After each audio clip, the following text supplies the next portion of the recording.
அவைகள்ட்ட ஆயுதம் இல்லைன்னு இல்லை, ஆயுதம் இருக்குது. அவையில் நினச்சி எதுவும் செய்யலாம். சம்மந்தப்பட்டன்னு சொன்னால் இபிடிபியில் இருந்தாக்களே ஒரு 6-7 பேரை இல்லாமல் நாக்கள் தான். ரெண்டாவது வந்து இப்போ அவர் யோசிப்பார், இதை பார்த்த உடனே அடைய இவ்வளோ பேரை கொண்டு போய் இவனை கொள்ளாமல் விட்டுட வேண்டும். அவைகள்ட்ட ஆயுதம் இல்லைன்னு இல்லை, ஆயுதம் இருக்குது. அவையில் நினச்சி எதுவும் செய்யலாம். மீடியாவில் சம்மந்தமாக அழைக்க வந்தது இது டக்ளஸ் தேவானந்த பிரச்சனையாக. என்ற பேர் வந்து முழு பேர் வந்து சுப்பையா புண்ணையா சதானந்தான் தான் சொன்னதான் தெரியும், கட்சி பேர்.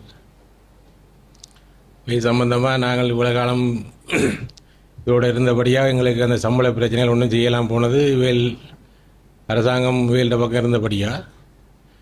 இப்போ திருப்பி நான் இந்த இடத்துக்கு வந்து இதை தெரியப்படுத்துறேன்னு கேட்டால், இப்போ அரசாங்கம் மாறின பிறகு இந்த எலெக்ஷனெல்லாம் தோற்ற பிறகு இப்போ இவளால் ஒன்றும் செய்யலான்ட்டு தெரியும். இப்போ கணக்கான இடங்களில் போனபடியாக இந்த மாதிரி இதில் எங்களை தெரிவித்தா நல்லம்னு சொன்னபடியாக தான் இந்த இடத்துக்கு வந்தேன் நான். அப்போ இவையில் எங்களுக்கு வந்து ஒரு அரசாங்கத்தை எடுத்த சம்பளம் வந்து 1 கோடி ரூபாய்க்கு மேலே, முழு பேருக்கும் எடுத்த சம்பளம் வந்து 1 கோடி ரூபாய்க்கு மேலே மஹிந்திர காலத்தில்.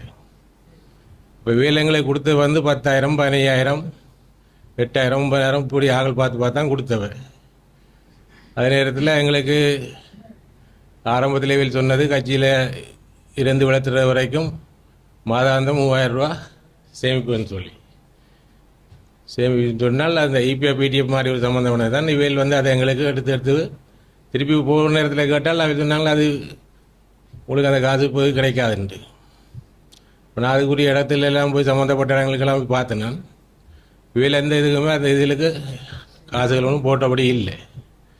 அதோட நாங்கள் பேச விட்டுட்டு தான் இருந்து பார்த்தேன். திருப்பி நான் இந்த இடத்துக்கு வந்தேன். நான் இப்போ இவையில் ஊழல்கள் கணக்கண பிரச்சனைகள் இருக்குது. அதை வந்து சில நேரங்களில் வந்து நாங்கள் இதில் தெரியப்படுத்த விரும்பல. நீதிமன்றத்துக்குன்னு ஒரு விசாரணை வந்தால் அந்த இடத்துக்கு சொல்கிறதுக்கு நான் தயாராக இருக்கிறேன்.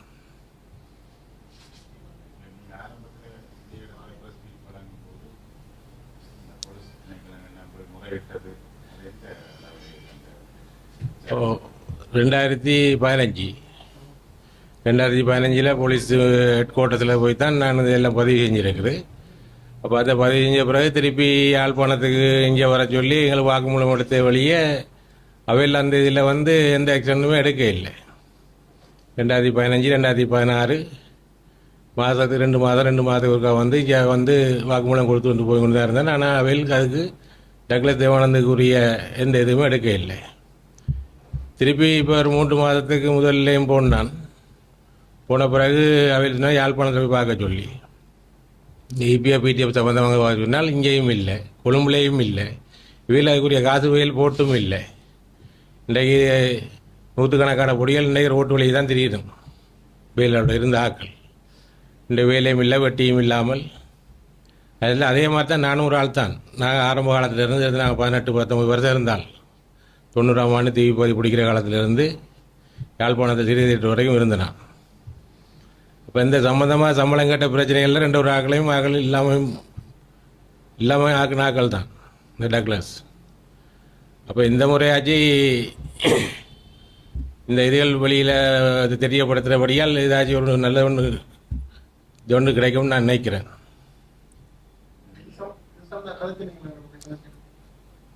சம்பந்தமாண்டு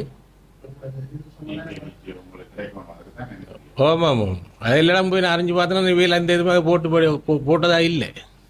கொழும்புலையும் பார்த்தனா, யாழ்ப்பாணத்துலையும் பார்த்தனா. யாழ்ப்பாணத்தில் வந்து பார்த்த இடத்துல அவை சொல்லினா அவர் ஐயாவுக்கு இருப்பாங்க, நீங்கள் அப்படி அதை செய்ய போகிறீங்கன்ட்டு. அப்போ இதுவும் அவையில் ஆக்கள் தான்.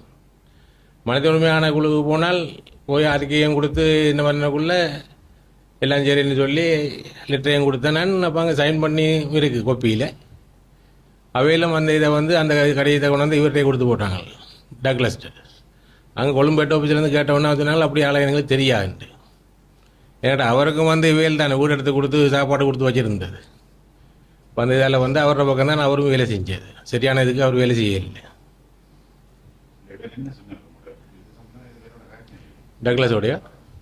டக்ளஸோட காய்க்கிற அளவுக்கு அவருக்கு எங்களுக்கு ஒரு இதுவும் இல்லை தானே. கதைச்சாலும் வர ஒன்றும் இது பண்ண போடவும் இல்லை. 4 நேரம் கால் பண்ணால் போன ஆன்சரும் இல்லை. இல்லை நானும் போகவில்லை. அவையிலும் யாரும் அந்த கட்சியிலேருந்து யாரும் எங்களுக்கு ஒரு இதுவும் கோல் பண்ணியோ எந்த ஒரு கதையுமே இல்லை. அதாவது தவராசாவுக்கும் தெரியும், முழு பிரச்சனையும் தவராசாவுக்கு தெரியும். தவராசாவும் இவையில் உண்டு ஒரு ராசமாணிக்கம்னு சொல்லி கொண்டு இருக்கிறார். இவையில் தான் இந்த பாதுகாப்பு மினிஸ்ட்ரி இதுக்குள்ளால எங்களுக்கு இந்த சம்பளம் எடுக்க போகக்குள்ள இவையில் தான் அந்த காசை பிரித்து கொடுக்குறார்கள். ஒவ்வொரு மாவட்டத்துக்கு இவ்வளவு இன்னென்ன பேர் வழிக்கு இவ்வளவு காசுண்டு. இப்போ நான் கூடுதலாக வாங்கினது 17,000 ரூபாய்க்கு மேலே வேண்டியிருந்ததே இல்லை.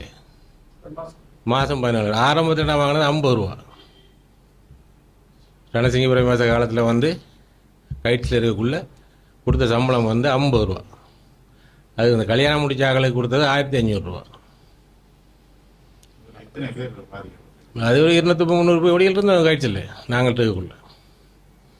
இன்றைக்கு 60 பேர் இல்லை, 60 பேர் வெளிநாட்டில் இல்லாமல் வேலை வெட்டி இல்லாமல் செத்தது கொஞ்சம் பேர் வெளிநாட்டுக்கு வசதி உள்ளவங்க வெளிநாட்டுக்கு போனவங்க உழைச்சி கொண்டு போனவங்க போனது தான். நாங்கள் இது உழைக்கிறோம்னு சொல்லி நாங்கள் வரையில தானே. இல்லை யாருக்குமே அந்த இதில் போட்டதும் இல்லை, எடுத்ததும் இல்லை. அது சம்மந்தமாக ஒன்றுமே போடலை.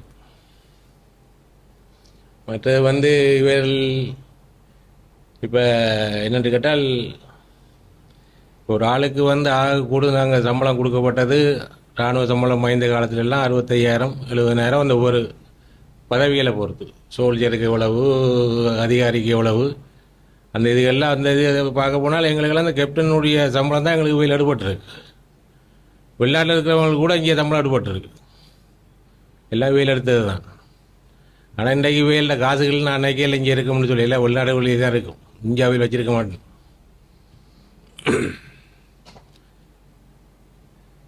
சரி, வேறு என்ன கேட்குறீங்க? இப்போ முறைப்பாட்டில் சொல்லியிருக்கேன்னு கேட்டால் அவையில் பெருசாக இப்போ எந்த கவர்மெண்ட் வந்த பிறகு இன்னும் அது இன்னும் தொடங்க இல்லை. இனி ஏதாச்சும் இன்றைக்கு பிறகு ஏதாச்சும் ஒன்று தெரியும். போலீஸால் ஒன்று கூப்பிட்டு விசாரிப்பாங்க, இல்லாட்டி திருப்பி கேஸை போட சொல்லுவாங்க. கேஸை போட்டாலும் யாழ்ப்பாண போலீஸில் கொடுத்தால் எங்களுக்கு போகிற பாதுகாப்பு பிரச்சனை இருக்குது. ஒன்று கொழும்பு அப்படியே தான் இல்லைன்னு சொன்னால் வவுனியா தான். இங்கே யாழ்ப்பாணத்துக்கு போகிற பாதுகாப்பு பிரச்சனை. அது சம்மந்தமாக போலீஸில் எங்களை கூப்பிட்டு விசாரிக்கக்குள்ள நான் சொல்லுவேன் இதான் பிரச்சனைன்ட்டு. அவைகள்ட்ட ஆயுதம் இல்லைன்னு இல்லை, ஆயுதம் இருக்குது. அவையில் நினச்சா எதுவும் செய்யலாம். இப்போ அது இப்போ சில இதுகள் இவையிலும் சில சம்மந்தப்பட்டது இருக்குது. சம்மந்தப்பட்டதுன்னு சொன்னால் இபிடிபியில் இருந்தாக்களே ஒரு 6-7 பேரை இல்லாமல் நாட்கள் தான். அதாவது இப்போ சில நான் இப்போ சொன்னேன் தானே, பாதுகாப்பு பிரச்சனை இதுகளால் இதில் போலீஸுன்னு கேஸ் நீதிமன்றத்துக்கு ஆஜர்படுத்தினால் நீதிமன்றத்தில் சில இது உண்மைகள் நாங்கள் சொல்ல வேண்டியிருக்கு. இன்னும் சில வசனங்கள் சொல்ல வேண்டியிருக்கு. உண்மை இல்லைன்னு இல்லை, சில நேரங்களில் சிலது எங்களுக்கு தெரியாமல் சம்மந்தப்பட்டிருக்கலாம். இப்போ எல்லா இதுவும் எனக்கு தெரியும்னு இது நான் சொல்ல வர இல்லை. இப்போ சில இதுகள் இப்போ நாங்கள் இருந்த யாழ்ப்பாணத்தை கொழும்பு நடந்துருக்கலாம், கொழும்புக்குள்ளே யாழ்ப்பாணத்தில் நடந்திருக்கலாம். சில இதுகள் அப்படியான வேலைகள் செஞ்சவே தான், இல்லைன்னு இல்லை, தொடங்க இல்லை. இனி இன்றைக்கு பிறகு ஏதாச்சும் ஒன்று தெரியும். போலீஸால் ஒன்று கூப்பிட்டு விசாரிப்பாங்க, இல்லாட்டி திருப்பி கேஸை போட சொல்லுவாங்க. கேஸை போட்டாலும் யாழ்ப்பாண போலீஸில் கொடுத்தால் எங்களுக்கு போகிற பாதுகாப்பு பிரச்சனை இருக்குது. ஒன்று கொழும்பு அப்படியே தான் இல்லைன்னு சொன்னால் வவுனியா தான். இங்கே யாழ்ப்பாணத்துக்கு போகிற பாதுகாப்பு பிரச்சனை. அது சம்மந்தமாக போலீஸில் எங்களை கூப்பிட்டு விசாரிக்கக்குள்ள நான் சொல்லுவேன் இதான் பிரச்சனைன்ட்டு. அவைகள்ட்ட ஆயுதம் இல்லைன்னு இல்லை, ஆயுதம் இருக்குது. அவையில் நினச்சா எதுவும் செய்யலாம். இருக்கு ஆயுதம் நாருக்குள்ளே இருந்தே தானே. இவையில் யார்ட்டும் போலீஸ்லையோ ஆர்மியிலையோ இவையில் கொடுக்க இல்லை தானே. அவையில் இங்கே இதில் யாரும் காசை கொடுத்து எதையும் செய்கிறன்றாலும் செஞ்சுட்டு போவாங்க தானே. 10 லட்ச ரூபா காசை கொடுத்து இவரை கொள்ளுங்கன்னு சொன்னால் கொண்டு போட்டு போவாங்களா. அது அப்படி ஒரு காலம் தான் இப்போ இருக்குது. ரெண்டாவது இப்போ அவர் யோசிப்பார், இதை பார்த்த உடனே அடைய இவ்வளோ பேரை கொண்டு போய் இவனை கொள்ளாமல் விட்டுட்டேன் வேண்டும், இவனால தான் பெரிய கரைச்சன். காசை கொடுத்து யாரும் செய்வாங்க. இப்போ இருக்கிறதுக்கு என்னென்னலாம் நடக்குது. ஒரு 10 லட்ச ரூபா காசை கொடுத்து இவருக்கு ஏதாச்சும் ஒன்று செய்யுங்கன்னு சொன்னாலே ஒரு இப்போ இருக்கிற அது மற்றாவே இந்த இது இருக்குது தானே, ரூல் ஐஸ் இதுன்னு சொல்லி அதுகளை கொடுத்தா கூட வச்சு போடுங்களை கொண்டு போடலாம் தானே தினம் வருஷத்துக்கு. இந்த அரசாங்கம் வந்த பிறகு நான் 2 தரம் போனாலும் அவையில் இந்த 96, 97, 95 அதுகளில் நான் கொடுத்த இதுகள் இருக்குது தானே. அப்போ 2007 கடைசியில் தான் விளத்துறேன் நான். அப்போ சம்மந்தமாக போலீஸுக்கு எல்லாம் தெரிஞ்சாலும் என்ன கேட்டால் மேலிடத்தை ஓடுறது தானே அவையில் செய்யணும். அப்போ போலீஸால் ஒன்றும் செய்ய இயலாது. அப்போ பாதுகாப்பு அமைச்சரோ ஜனாதிபதியோ பிரதமரோ சொன்னால் தானே அந்த வேலை நடக்கும். அவையில் வந்து அப்போ இருந்தார் பூஜித்தன்னு சொல்லி அவர் தான் அந்த டைமில் இருந்தால். அவரும் வந்து நான் 2-3 தரம் பார்க்க போனதில் பார்க்க கிடைக்கல. அவருக்கு அடுத்தவரை தான் பார்த்தேன் ஐஜி. அவையில் சொன்னது யாழ்ப்பாண போலீஸுக்கு போகணும். இங்கே வந்தால் சொன்னாங்க திருப்பி நீங்கள் அது சம்மந்தமாக கேஸை போடுங்க, திருப்பி உங்களுக்கு அழைப்புதல் வரக்குள்ளே வர சொல்லி. திருப்பி 2வது முறையாக வந்துச்சு 2016 எனக்கு லெட்டர் வந்துச்சு. அது சம்மந்தமாக இப்போதைக்கு ஒன்றும் செய்யலான்ட்டு.